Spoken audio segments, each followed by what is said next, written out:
ये अटूट रिश्ता विश्वास की मजबूत धरातल पर है और ये सबसे बड़ी पूंजी होता है। ये पल मेरे लिए भावुक करने वाले भी हैं। ये सबसे सफल अलायंस है।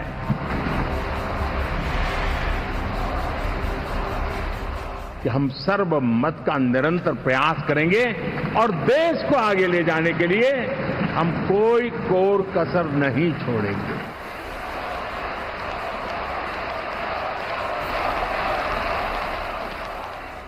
नए नवेले जनप्रतिनिधियों के बीच गठबंधन के सर्वमान्य सबसे बड़े नेता के शब्द शब्द में आत्मविश्वास है, भरोसा है। अगले 5 वर्षों में तरक्की की सीढ़ी चढ़ाकर हिंदुस्तान के मान को आसमान में स्थापित करने की प्रतिबद्धता है।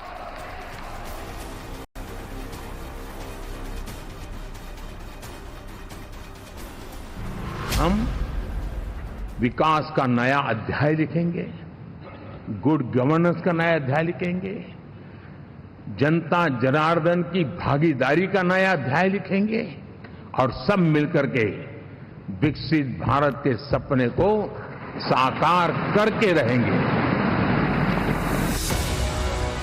सबको साथ लेकर जब नरेंद्र मोदी नई लकीर खींचने की प्रतिज्ञा दोहरा रहे हैं, तब इस दृश्य के विस्तार की पटकथा भी लिखी जा रही है। राष्ट्रीय जनतांत्रिक गठबंधन को नया आकार देने का दावा किया जा रहा है। शपथ ग्रहण से पहले जोर देकर कहा जा रहा है कि एनडीए का कुनबा और मजबूत होने वाला है। अब एनडीए के पास अभी 300 से ज्यादा सांसद हो रहे हैं और देखो आगे आगे क्या होता है, देखो आगे आगे क्या होता है और इंडिया आघाड़ी को छोड़कर कौन कौन जाता है। ये दावा यूं ही नहीं, परिणाम आने के बाद एनडीए का कुनबा बढ़ता जा रहा है। जब नतीजे आए थे तो एनडीए की गिनती 293 थी। अब इसमें 7 निर्दलीय और 3 छोटी पार्टियों के सांसद जुड़ गए। शपथ ग्रहण से पहले एनडीए का आंकड़ा 303 पहुंच चुका है। ऐसे में जब एनडीए के नेता बार बार गठबंधन के विस्तार का दावा करते हैं, तब ये लोग जानना चाहते हैं कि क्या एनडीए के पुराने सहयोगी फिर वापस आएंगे? क्या एनडीए का आंकड़ा सचमुच 350 के पार जाएगा? क्या इंडिया अलायंस में टूट की आशंका बढ़ गई है? ये सवाल इसलिए भी अहम क्योंकि एनडीए के विस्तार का दावा सिर्फ शाब्दिक नहीं, बल्कि इसके लिए बड़े स्तर पर कोशिश की जा रही है। बीजेपी किस पुराने सहयोगी को अपने पाले में लाने में जुटी है, इसके बारे में विस्तार से बताएंगे। मगर उससे पहले जान लीजिए कि कौन कौन सी पार्टियां हैं जिसके बारे में कयास लगाए जा रहे हैं कि वो एनडीए का हिस्सा हो सकती हैं। पहली है उद्धव ठाकरे की शिवसेना, दूसरी है ममता बनर्जी की टीएमसी और तीसरी है स्टालिन की पार्टी डीएमके।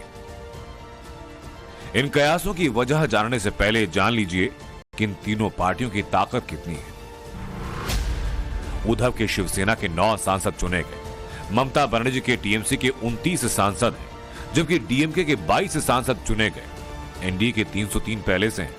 अगर उद्धव की शिवसेना, ममता की टीएमसी और स्टालिन की डीएमके नरेंद्र मोदी के साथ खड़े होते हैं तो एनडीए की गिनती 363 तक पहुंच सकती है। इसके लिए बीजेपी ने बाकायदा कोशिशें शुरू कर दी। सूत्रों के हवाले से यह खबर आई है कि दिल्ली में बैठने वाले एक वरिष्ठ बीजेपी नेता ने उद्धव ठाकरे से बातचीत की है। खबर यह है कि भाजपा के इस केंद्रीय लेवल के मंत्री ने उद्धव ठाकरे को एनडीए में शामिल होने का न्योता दिया है और बताया यहां तक जा रहा है कि उद्धव ठाकरे ने भी इस पूरे ऑफर पर विचार करना शुरू कर दिया है। अब जरा समझिए कि अगर उद्धव ठाकरे का मन डोल रहा है या उनके एनडीए में आने की चर्चाएं हो रही हैं, तो इसके पीछे वजह क्या है? दरअसल उद्धव ठाकरे एनडीए के सबसे पुराने सहयोगियों में से एक। संगाली सीट पर हार के बाद कांग्रेस से वो बेहद खफा। इंडिया गठबंधन की बैठक में शामिल होने नहीं पहुंचे। नरेंद्र मोदी और उद्धव ठाकरे के निजी रिश्ते बेहतर हैं और बड़ी बात ये कि उद्धव पहले भी एनडीए से अलग होकर वापस लौटे थे। यही वजह है कि मोदी 3.0 में उद्धव की घर वापसी की चर्चाएं हैं। लेकिन संजय राउत बीजेपी को लेकर आक्रामक है। मोदी जी के पास बहुमत नहीं है, भारतीय जनता पार्टी के पास बहुमत नहीं है। मोदी जी कहते थे मैं कांग्रेस मुक्त भारत करूंगा, लेकिन हम सभी ने मिलकर बहुमत मुक्त बीजेपी को बनाया है, बहुमत मुक्त भाजपा। फडणवीस पर आक्रामक संजय राउत ने नरेंद्र मोदी पर शाब्दिक नश्तर चलाया। हालांकि उद्धव ठाकरे ने अब तक कुछ नहीं कहा है, लेकिन आदित्य ठाकरे ने सोशल मीडिया पर काफी कुछ क्लियर कर दिया है। लंबी चौड़ी पोस्ट लिखकर आदित्य ठाकरे ने बीजेपी पर जमकर अटैक किया है। आदित्य ठाकरे ने यहां तक कहा कि महाराष्ट्र में हमने देखा कि बीजेपी ने हमारे राज्य को लूटा और उसकी आर्थिक ताकत और गौरव को खत्म किया। महाराष्ट्र के मतदाताओं ने खारिज किया और इस साल फिर से देखा जाएगा। मतलब विधानसभा चुनाव में भी एनडीए के साथ गठबंधन की कोई गुंजाइश को आदित्य ठाकरे ने सिरे से नकार दिया। ये नाराजगी इसलिए भी क्योंकि ठाकरे शिवसेना के टूटने का जिम्मेदार बीजेपी को मानते हैं। इंडिया गठबंधन में उद्धव ठाकरे की भूमिका अहम है। शिवसेना के नेता लगातार बीजेपी पर अटैक कर रहे हैं और यही वजह कि शिवसेना के एनडीए में वापसी का रास्ता बनता दिख नहीं रहा। बावजूद एनडीए के विस्तार की बात कही जा रही है। यदि एनडीए का कुनबा बढ़ता है तो इसमें दूसरा नाम जो आ सकता है, जो शामिल हो रहा है, वह है तृणमूल कांग्रेस का, यानी कि ममता बनर्जी की पार्टी का। सोशल मीडिया पर भी ऐसी खबरें हैं और ये दावा किया जा रहा है कि जल्द ही ममता बनर्जी की टीएमसी एनडीए में शामिल हो सकती है।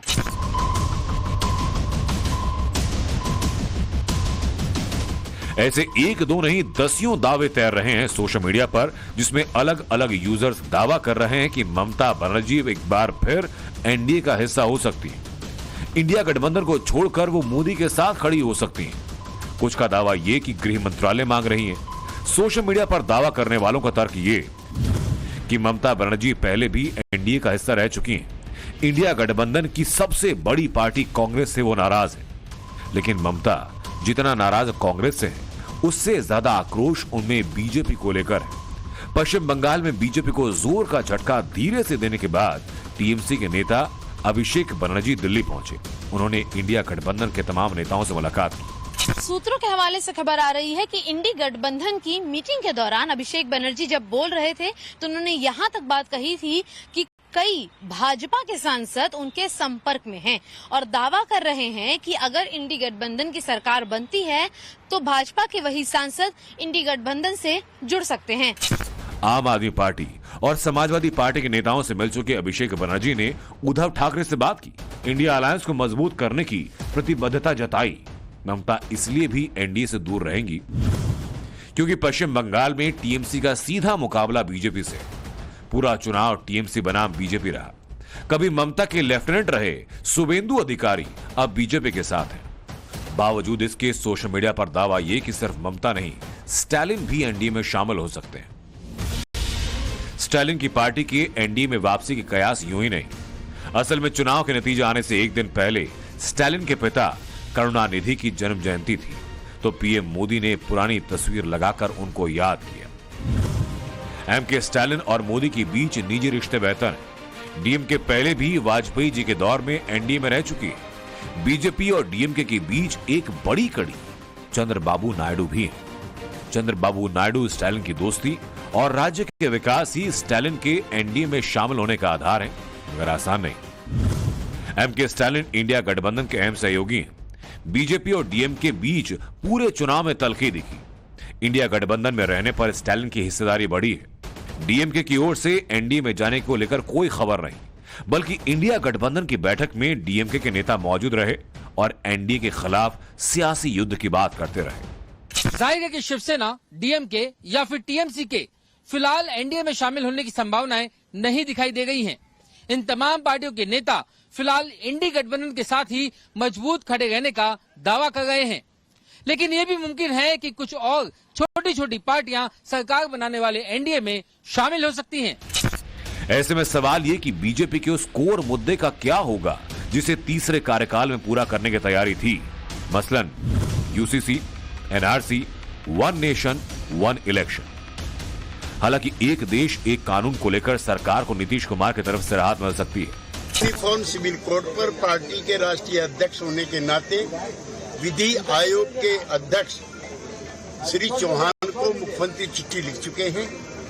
हम इसके विरुद्ध नहीं हैं, लेकिन जितने भी स्टेक होल्डर्स हैं, चाहे मुख्यमंत्री हो, चाहे डिफरेंट पॉलिटिकल पार्टीज हों या डिफरेंट सेक्ट्स हों, उनसे बातचीत करके इसका हल निकाला जाना चाहिए। बीजेपी के नेता अपने कोर मुद्दों को लेकर आश्वस्त हैं और उम्मीद ये कि तीसरे कार्यकाल में हर मुद्दा पूरा होगा। भारतीय जनता पार्टी का जो संकल्प पत्र है उसमें यूसीसी है और यूसीसी का संकल्प लिया गया है, तो सरकार बनने के बाद संकल्प पत्र पर किस प्रकार से काम होना है, किस प्रकार से काम होगा, उन सब विषयों पर चूंकि चर्चा होने के बाद आगे बढ़ेगी चीजें। एनडीए में शामिल तमाम पार्टियों के नेता साथ मिलकर नई लकीर खींचने का दावा कर रहे हैं।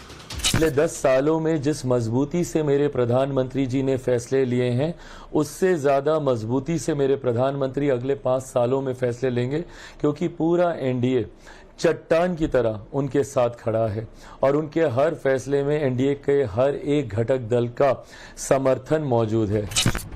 नरेंद्र मोदी जब बोल रहे थे तब भी उन्होंने जोर देकर कहा कि तीसरे टर्म में सरकार नया अध्याय लिखेगी। नरेंद्र मोदी इसी दिशा में आगे बढ़ रहे हैं। एनडीए का विस्तार इसी की कड़ी है, लेकिन कड़ी कितनी जुड़ती है या कितनी टूटती है, इसके लिए थोड़ा इंतजार बाकी है। Bureau report, times now Bharat.